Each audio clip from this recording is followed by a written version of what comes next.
राहणार बाकी जिवंत ठेवणार नाही ह्याच्या पुढे तुझा आणि माझ्या तिथे कापका मारली ते व्यंकटेश्वरम होता त्याला रंगण पैसा आताच्या आता खून करणार याचा. तुझं नाव सांग. सुरेश शामराव मोरे हे होते का ते होते नंतर म्हणजे घरी येत आता वाटत त्यांना पकडलं एकच काटा मिळवणार दत्ता काटे दत्ताराम काटेने हे होते तिथे आमचे म्हणजे जेव्हा घटना घडली ना तेव्हा ते तिथून वाट फाडल्यानंतर मारामारी झाली ना ते निघाले बिना येणार शेती फाडून टाकले ना करता येत नाही.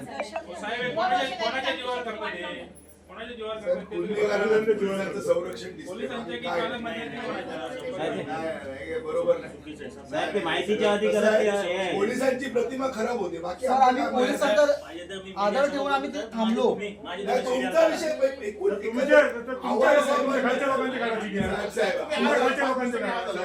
आव्हाड साहेबांबद्दल नाही एकूण संपूर्ण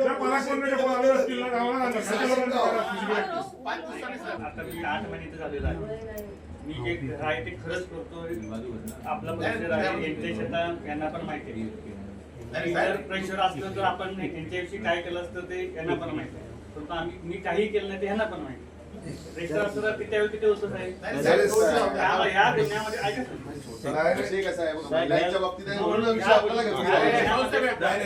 यांना अटक होत नाही. आपल्या पोलीस स्टेशनला घोषणावा आहे का? याला घोषणावा आहे का? तुम्ही मला सांगा. 326 लावण्याचं प्रकरण आहे का? त्याच्यावर अन्याय झाला, त्याचा विनयभंग झाला, त्याला मारहाण झाली, असं 5 दिवस झाल्यानंतर त्यांना अरेस्ट होत त्याच्यावर काय कारवाई समजायचं काय? आम्ही शांत राहू का? 326 लावण्याची मारामारी आहे का? आम्ही गप्प राहायचं काय सांगा? आम्ही कधीपर्यंत थांबायचं तुम्ही सांगा. आम्ही सांगा की महिन्याभर बुवा तुम्ही येऊन सावडावमधील वैभव सावंत नैना सावंत यांना जी शिवे मारण्याची धमकी आणि त्यांना जी मारहाण झालेली आहे नैना सावंत यांच्यावरती जो काही अत्याचार आणि त्यांचा जो विनयभंग झालेला आहे आज 6 दिवस त्या ठिकाणी झालेले आहेत. आज दोन्ही या ठिकाणी वैभव सावंत नैना सावंत हे जिल्हा रुग्णालयामध्ये उपचार घेत आहेत आणि पोलीस प्रशासनाची भूमिका ही अत्यंत बघायची भूमिका आहे. आज ह्याच्यामध्ये जे कलम लावलं गेलं पाहिजे 307 लावलं पाहिजे होतं यामध्ये 307 कलम लावलेलं नाही आहे. आरोपी मोकाट फिरती ज्या 112वरनं फोन करण्यात आला 112वर फोन केल्यानंतर पोलीस प्रशासन त्या सावडावमध्ये गेलेलं होतं. पण त्यानंतर ज्या आरोपीचं नाव 112वरनं सांगितलं गेलं तो आरोपी पोलीस स्टेशनला या 4ही आरोपी या ठिकाणी पोलीस स्टेशनला दारू पिऊन आलेले होते. नंतर पोलिसांनी त्यांना ग्रामीण रुग्णालयात त्यांची खोटी क्रॉस कंप्लेंट घेण्यासाठी त्यांना इथे आणलं गेलं. पोलीस स्टेशनला त्यांची मेडिकल करण्यासाठी पोलिसांनी पाठवलं. साधारण ज्यावेळी 112वरती अशा प्रकारचा फोन जातो त्यावेळी निश्चितच हे जे काय आरोपी होते त्यांना त्या ठिकाणी पोलिसांनी थांबवण्याची गरज होती आणि पोलिसांनी या ठिकाणी 307 न लावता आज या ठिकाणी त्या महिलेवरनं विवस्त्र करून तिला जी मारहाण करण्याचा प्रयत्न जो झालेला आहे एकंदरीत त्याचे साक्षी पुरावे आहेत.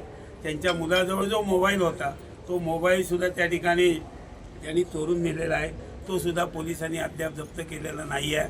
त्यानंतर त्या महिलेचं नैना सावंतचं मंगळसूत्रसुद्धा खेचून नेलेलं होतं ते सुद्धा पोलिसांनी मिळालेलं आहे. अशा प्रकारची बरीचशी कलमं अजून लागणं आवश्यक आहेत. वेगवेगळ्या कनेडीच्या राड्यामध्ये कोणत्याही प्रकारची दुखापत नसते वेळी कोणतेही रक्त आलं नसते वेळी राजकीय दबावाने त्यावेळी आमच्या विरुद्ध त्यावेळी 307 लावलेलं होतं.